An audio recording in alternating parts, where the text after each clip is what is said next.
Then we'll be creating a new analysis, creating a few analyses actually, open an existing analyses, manage analyses, import, export analyses. We'll take a look at some additional resources, and then we'll have a Q&A time period, time permitting.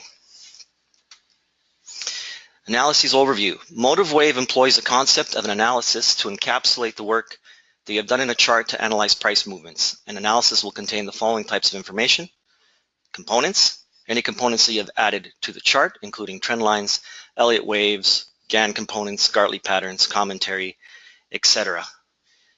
Studies, any studies you have added to the chart, as well as time and price guides. These are the guides that you have added to the horizontal or vertical axes of the chart. An analysis is a separate entity from the chart. A chart is a view on analysis file. Now this is very important to understand the concept, and I'll go through some examples as well as a diagram showing you the difference. 1. View in multiple time frames. A single analysis can be viewed at multiple time frames simultaneously. You can have several open charts that reference the same analysis and edit them from each chart. 2. Alternate analyses. Each instrument can have any number of analyses. The name of an analysis is scoped to the instrument, so it does not have to be unique across symbols. Now this is important as well. And basically what that is, and I'll show you an example, is that every instrument has its own analyses scoped to it or linked to it. And it does not matter if you have multiple instruments using the same name for the analysis files, because they're scoped on an instrument basis. You don't have to worry about overwriting the file. 3, saved in repository. You can save an analysis and load it later after the chart has been closed. And 4, share with other people. Analysis can be exported in XML format and shared with your friends. Here is the diagram. And don't worry too much about the detail, because I will be breaking this down through the examples that we'll be going through. Basically, I don't know if you can see my mouse here. Yeah, you can. So here you have your charts. Now remember, the charts are a view on an analysis. Each analysis is saved as a file, scoped to that particular instrument. So in this case, let's say instrument 1 is a euro-dollar currency cross that you're looking at. So this chart A would be looking at the primary analysis. And for instance, on your primary analysis, which is the default analysis for every instrument that you pull up. Let's say, for instance, you want to keep a naked chart. You don't want any information on there. So all your primary analysis is just a default chart that pulls up. So you can have one chart looking at the primary analysis, which is a plain chart. Then you can have a second chart looking at an alternate analysis. For instance, on that alternate analysis, you may place Fibonacci studies, perhaps trend lines, or any other component, some commentary. So these two, although they're the same instrument, you have a different view on a different analysis file.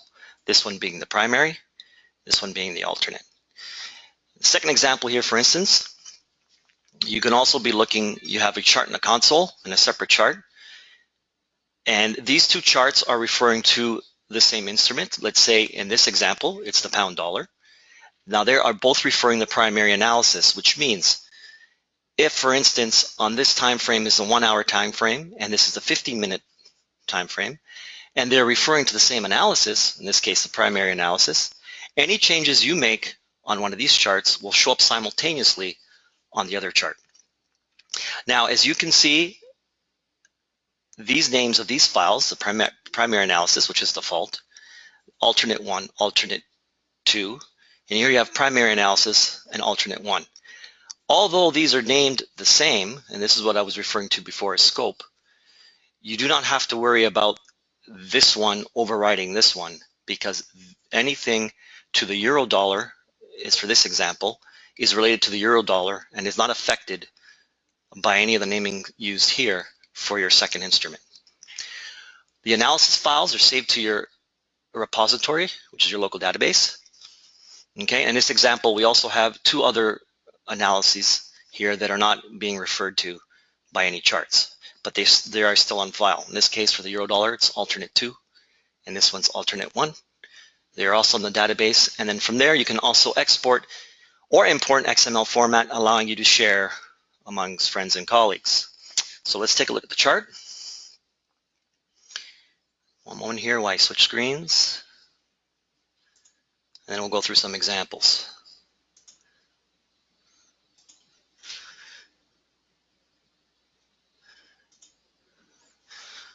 Okay, as I mentioned before, when creating a new analysis, the default analysis for any instrument is called the primary analysis.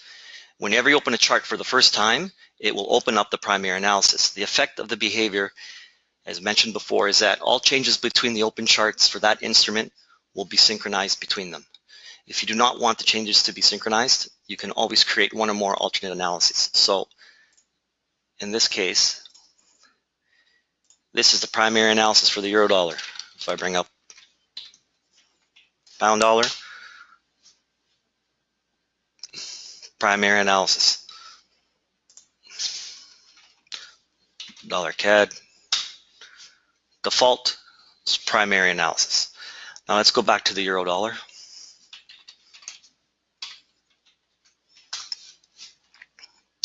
And what I want you to note here is if you take a look here, you'll notice there's no asterisk. And I'll tell you why. As soon as you make a change on, let's say, your primary analysis or any analysis that you're working on, in this case, let's say I don't want to see volume. So let's get rid of volume. I do get this question in support quite a bit. So people will say, you know, what's that little star, that little asterisk beside the name of the instrument that I'm looking at? What that signifies is that there are changes now on this analysis and you have not saved the file, or the file is not saved. Now what will happen is when you exit MotiveWave, if they're not saved, you will be flagged and it will say you have not changed, made changes, or saved changes to the following analysis. It'll list them all, and at that point you are offered the option to saving it so that when you open up MotiveWave again, you haven't lost those analysis files. So I'm going to save it, and as you can see, the asterisk is now gone. So let's just do some simple markup here to show the primary analysis. So as mentioned before, analysis files will contain any components that you use, any studies that you put on there, as well as any time and price guides. So let's, in this case, let's just do some simple.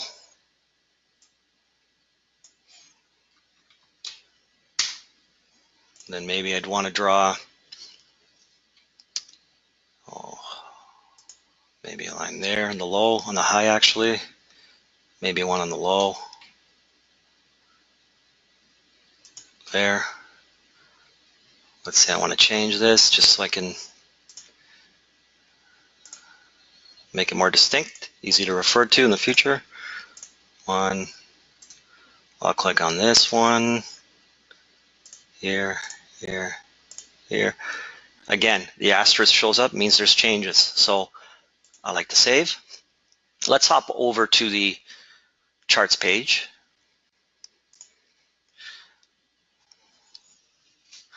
I'm going to change the layout here, so I'm going to go with a 2x2 layout. Okay, in this case, what I want to do is I want to link them. So let's bring up the euro dollar.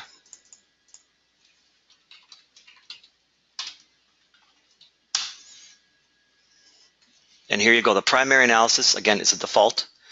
And any changes that we made here to the primary analysis now shows up here.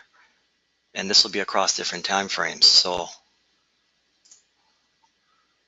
15-minute, maybe this one I'll do 5-minute. Let's see if I can zoom out a bit.